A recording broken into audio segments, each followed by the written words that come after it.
Hello and welcome. My name is Julie Cluley and I'm here today with my lovely colleague Ali Carrington.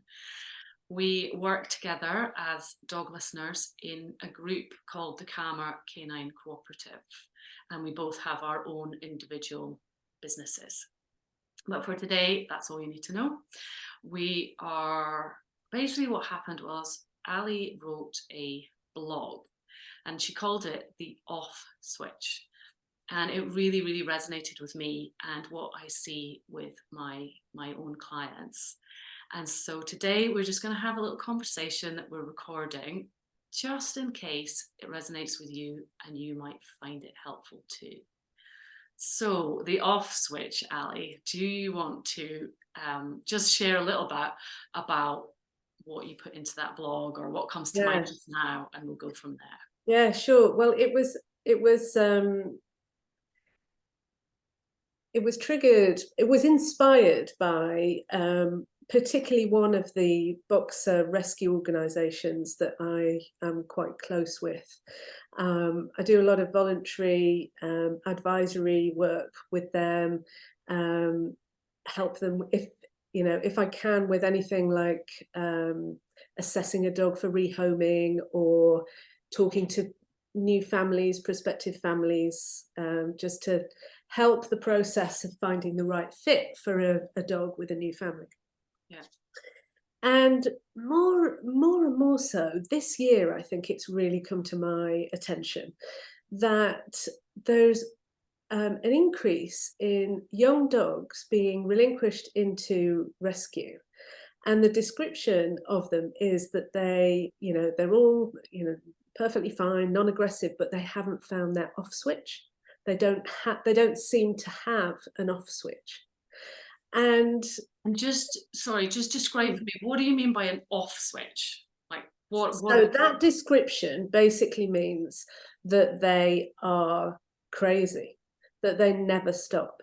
And this is the reason why they're in rescue now, I think, is that they, for whatever reason, which we can talk about, these dogs have never learned to relax, feel like they cannot relax. So they're just on the go all the time, getting into mischief all the time. And it looks sometimes, as from the family's perspective, I think it looks like the dog's doing it deliberately because he's naughty, because he's trying to annoy them. But again, we'll talk about it later. It's actually a dog that doesn't know any different and is doing this for a different reason. Aside from is it not being naughty? It's definitely not trying to annoy the family, but they're just constantly into everything, into the cupboards, up on the counter, barking at this, following you over there, and just so much adrenaline and craziness in the household that it's the people are getting to the end of their tether and can't cope with this dog anymore. Yeah. So if I was to summarize, like if someone was watching this and was thinking, oh, I wonder if this could be my dog, the sorts of things that might be going through your head are, my dog just gets bored very easily. Yeah, You yeah, know, my dog's desperate for attention, desperate to go on more walks. Like it's like I walk them all the time and they're on it. yeah. That's a really good description, actually. Desperate to go on walks, desperate for attention. Um, I'm thinking of destructive behaviours. So they're just constantly going around testing things out with their teeth. That's how I would call it. But if you didn't know, you would think, oh, that's so annoying. Why are you eating everything? Why are you destroying everything? What else? Just barking or being alert to any tiny little noise. Never mind the doorbell or the big noises, but anything gets them on edge. Wow, wow, wow, wow. Yeah, and like, you know that thing where you can't get up and go to the loo without your dog going, what's happening? And then they will maybe follow, or, that kind of, yeah, just high alert, hyper vigilant. Yeah, and it's stressful for the human, actually, because on that particular example, I think it feels stressful when your dog's, say, lying down, like Ludo is here, and yet I stand up from my chair and go towards the door, and suddenly he's up. Yeah, it's really stressful. I've had It's that really before. stressful, isn't it? You know, you're like, oh, why can't you just stay there? Why Yeah, can't you just stay relaxed and lying down or asleep? It's because they can't. They're not relaxed, and they're certainly not asleep, or they're asleep with an eye open. yeah. And just before we move on to like the kind of more the solution side of it, um, I also have seen both myself in years gone by and with clients the kind of not being able to sleep very well at night, waking up hearing foxes, all sorts of things in the night. Sometimes not hearing anything, just can't really sleep very well, Yeah, waking up really early. yeah. Um, That's a big one, I think, is yeah, waking up early, and it is it's destructive for the human mental health, isn't it? Because we need our sleep, yeah, and if the dog doesn't sleep until a certain time, but then gets up in a few hours, it's really disturbing to us. And actually, one of the words I haven't used yet is hyperactive. That's one of the words that is used to describe a dog like this that just is on, always on the go, cannot switch off. yeah. And just sort of as a offshoot of that is they can then lead into like behaviors on a walk. We're kind of talking about things at home, but Oh, yeah. like on a walk, they become more reactive, more barky, more pulley, more like sitting down, not moving, all those kinds of things. Yeah, absolutely. I mean, if your dog is up here with adrenaline in the home, before you open the front door and before you go out on the walk, it's only going to get higher in terms of adrenaline. Yeah, So, yeah, yeah. yeah. Okay, cool. That makes sense. Like totally get it with the what you're talking about with the off switch. So I guess the question is, okay, so I've got a dog like this. I recognize some of these behaviors, maybe even all of them, but certainly some of them, and you only need a few of them for it Mm, to become problematic. mm. Um, what can we do? Well, I can tell you what um, the popular answer to that is first, which Yes. is tire them out, keep them busy. Let's have some brain games. Let's do some enrichment. They're clearly, they're needing something. So let's give it to them. Let's do stuff. So Yeah. it's all about doing, doing, doing, because my dog is naturally high energy, hyperactive. So I have to work really hard to get, rid of that energy. So Yeah. I think that's what the popular answer is. And you Uh, haven't even mentioned we're so ingrained. Walk them more. Walk them more. yeah, Walk them more. Exercise them more. Run them a bit faster. Get a treadmill. Okay, I hope we haven't quite got to treadmills, but yeah, we want them to, like you say, we need to do more. yeah. Mm. Do. Exercise, exercise, exercise. And of course, then that becomes stressful when it's hot weather. It's not today. I've got a jumper on today for the first time in ages, but it's been quite hot for the last few weeks. And so we can't do that, and then that becomes like, well, what am I going to do now? I can't exercise. I can't, take this dog out 3 times a day for an hour at each time. Um, Yeah. so, And so then what do I do? So then we go to, if we can't go out because it's too mm, hot, then we go to brain games yeah. and enrichment games and licky mats and any other kind of game. I don't know, a flirt stick or all of those things. Training. Let's do more training. Yeah, like yeah, exactly. Training. Yeah, just doing, doing, doing. And Mm, I guess before we go on as well, that none of these things in and of themselves are a problem. I want to make that really clear. yeah. None of them are in and of themselves a problem, but put them all together with a hyperactive dog, it becomes a problem. Yes. Exactly. Yeah. So to answer your question that I just swerved, what do we do about it? Well, it's the opposite of what I've just described about doing. It's about not doing. That's what it's about. It's about teaching the dog that there is a possibility of quiet and relaxed time in their day. Because if we keep doing, we're showing them that we just what's the word? We sort of acclimatize them to doing, Mm. and they don't get used to not doing. So we got to turn it right round and do less. Um, as much as that might sound difficult, if you are in the belief that your dog needs to, do lots of exercise, and you are of the belief that your dog is hyperactive, then surely physical activity or brain activity is going to solve that. Well, I'm going to say no. I'm going to say the opposite. Actually, that gives them more adrenaline. So let's do the stuff that allows the adrenaline to drop, and let's start to teach them that they don't have to jump up as soon as we get up from our chair and leave the room. Um, And yeah. playing devil's advocate here, we could just say, well, that's it, just do less. Okay, finished, moving on. That's it. That's the answer. There you go, just do less. However, we live in the real world, and Yeah. I personally believe that we humans also have this same issue going on with regards to hyperactivity, hypervigilance, hyper. Yeah. And so sometimes it's actually more about ourselves and understanding that actually it's okay for us to do less. And Mm. before we even move on to the dog, it's like, okay, what could I do to make a difference here?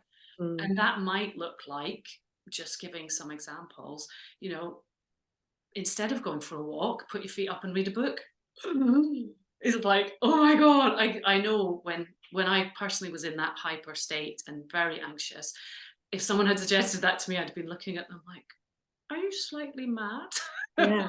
So I would liken it to, and I love that example, I would liken it to most of us, even with the hyperactive ones, if there comes a time, maybe it's 8 p.m., we turn the TV on and we get settled on the sofa of an evening, and that's when the dogs also get settled of an evening. Yeah. Because they can see, okay, and they've learned, okay, nothing now happens for a couple of hours. Yeah. Maybe I can just chill.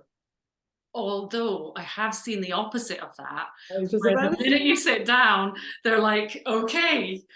However, like you say, if you can sort of just do the, not responding to that behavior at that time of night very quickly, they will realize that it's a quiet time.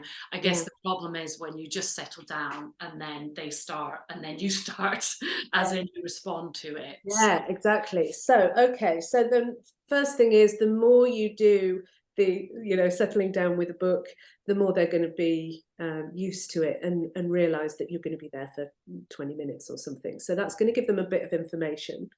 But then what do they do? What do we do if they get in our face and, say you're reading a book and there's a big dog head that comes Yeah. in? That's going to happen, Yeah. or, paws on you, or just, rustling around, or they start to, press the buttons that they know they can get our attention from. So the answer is, we've got to start learning about attention and what that means in terms of the conversation that we're always having with our dogs. For humans and dogs, it's completely different, isn't it? It's like we do a lot of talking to each other, looking at each other, giving Yeah. each other direct attention. We've got our verbal language, and that's why we're doing it. And our eye contact and our attention adds understanding and emotion to that conversation, to that human conversation. For dogs, it's completely different. They never do that.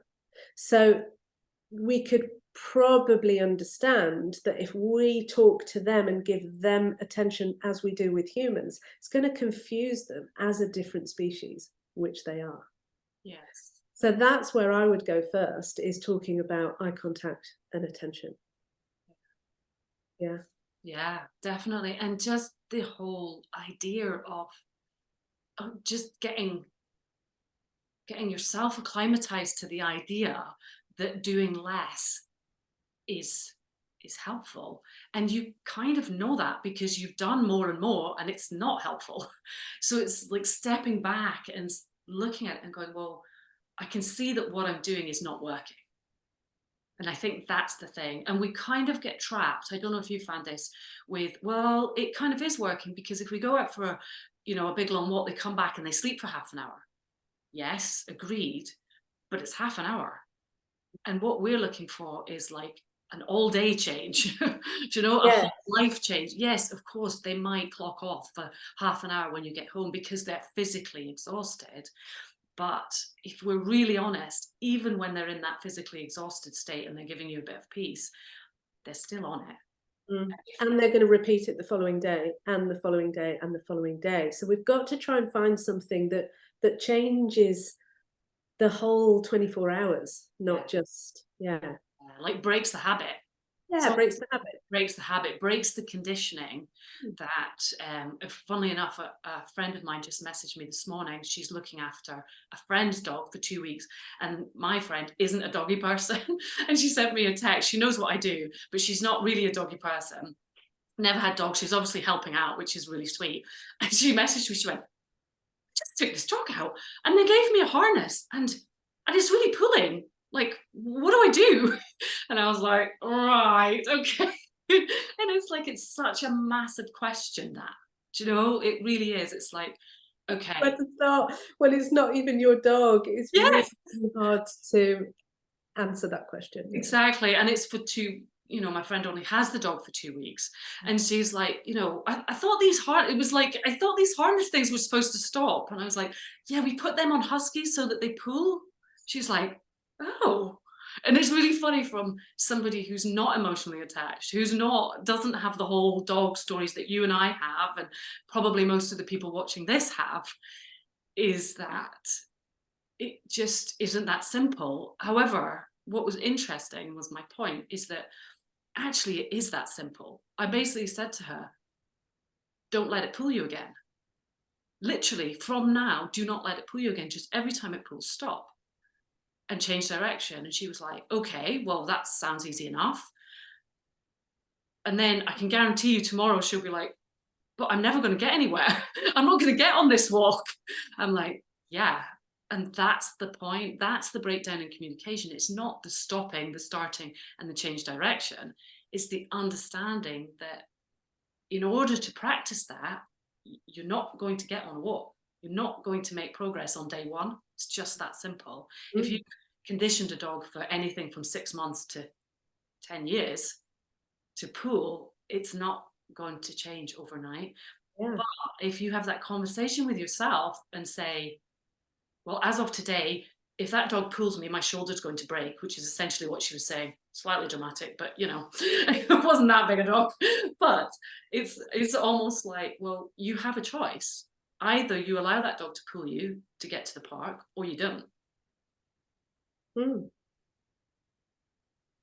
Yeah, I love that. I like it. I like talking to you, Julie, when you come out with these ways of simplifying life. It's It's so true. so It's so true. simple. It's so simple, but for all the thinking that I totally understand and I totally get comes along with that statement, underneath it all, it is that simple. Yeah. It's about breaking the habit of months or maybe years of allowing that dog to, more than pull on the lead, but control its environment Yeah. and, control the attention that it gets. And So if we yeah, go back to my two little things of eye yeah. contact and attention, I spoke to a lovely foster family a few weeks ago who had taken on a lovely white boxer girl, and they could only say nice things about her. They were a wonderful family, very experienced at fostering dogs, and she's a real sweetie, but she's always doing something was the thing, and it spilled out into behaviour outside on the lead. Yeah. So I had a really lovely chat with them, and I left them with kind of two little bits of homework, which I pretty much leave with everybody, whatever we're talking about. First thing is, can you not look at her very much for the rest of the day Yeah. and into tomorrow, and going forwards, but depending on the conversation, I'll sort of give them a time limit. And can you really observe what happens with your valuable attention? So your attention to her is really valuable. Could you rein it in and decide when you're going to give it to her on your terms, rather than her do all these things and you go, oh, stop, and oh, don't do that. Oh, yes, hello, sweetie. Yeah. Calm, don't look, keep your attention to yourself for a time being, and then look at her. Hey, sweetie, come and say hi. And so just turning it round slightly. So, and if she's doing anything you don't want her to do, again, no eye contact and even walk out of the room if it's safe to do so. Sometimes it's not, and you do need to go to the dog and remove them from something dangerous. And so there were just those two little things, but eye contact and less attention. And she texted me the next day saying, oh my goodness, it's a different dog. It's a different dog. And that's what I'd love to sort of finish up with, is the possibilities are endless when we can help our dogs to relax, to not be in that state. I mean, the possibility around the sort of dog that you have in your home, the relationship that you have with your dog, the harmony, the energy, the, take them anywhere thing that we all want. We all want to have the choice. Do we take them? Do we leave them? That's what we want. We want to have the choice. It's all there. It's all on the table. Mm. Something that's maybe not talked about very much these days with dogs, whether it's from puppy or whether it's from rescue, is patience, and how we have got to have a load of patience, like more than we thought we would have to have. Because sometimes that's part of the winding up of the dog, is that we're just trying to do things a little bit too quickly for them and they're not ready. Yeah. So if we can just have patience, breathe, try and be relaxed. We know that our dogs are sponges to emotions and to how we feel physically, but also mentally. So if we can just slow down, like you said, I know it's hard in today's world. It's hard to slow down. But if we can, we're doing it for them, and they'll show us how right that is and how wonderful it is actually to slow down. And maybe we all need to be reminded of that.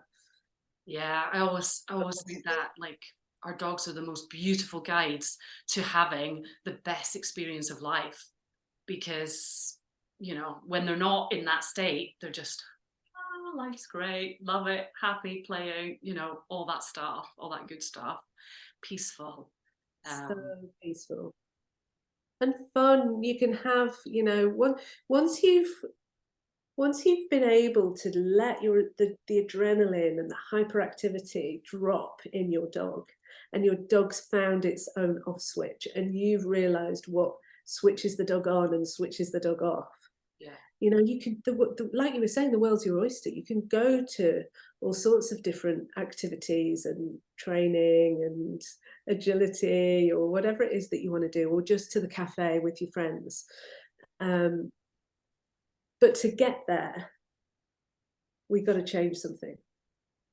And we've got to be patient and think about it from, this isn't a human child that we're dealing with. Yeah. This isn't a robot teddy dog that we're dealing with. And it's not an emotional support dog, in terms of, generally our dogs sometimes are put in those positions without being professionally trained. Yeah. And so if we can look at them as the glorious species that they are, and try to understand a little bit about what they need to feel safe enough to relax, it really is completely glorious. And then there's no stopping you as a human and a dog pair. Yeah, exactly, as the whole dog owner relationship. And And ultimately, like we talked about in the beginning, the whole rescue environment will be, hopefully there'll be a lot less dogs in there if we can just do less. Do you know, it would be lovely if, as breeders give away their, sell their puppies, hopefully they've all got puppy packs to go with. Our colleague Sarah certainly is amazing at what she provides for her puppy owners. And she does a lot of teaching about being calm and being patient. If breeders could do that, and if rescue organisations could really do that as well, just talk to the people from day one about, you're going to go slow, you're going to have a lot of patience. Yeah. Do less actually for the time being while you get to know each other. Do almost nothing together. Just get to know your home and your garden first. Yeah. That would be really helpful. One day, Ali, one day. Thank you very much for your time today. I'm going to finish up there, and Thank you, Julie. I'm sure we will be back with another topic. If anybody's watching this and has something that they want us to talk about, talk around, have a conversation about, then please do message either of us. Thank you. Thank you. Bye. Bye.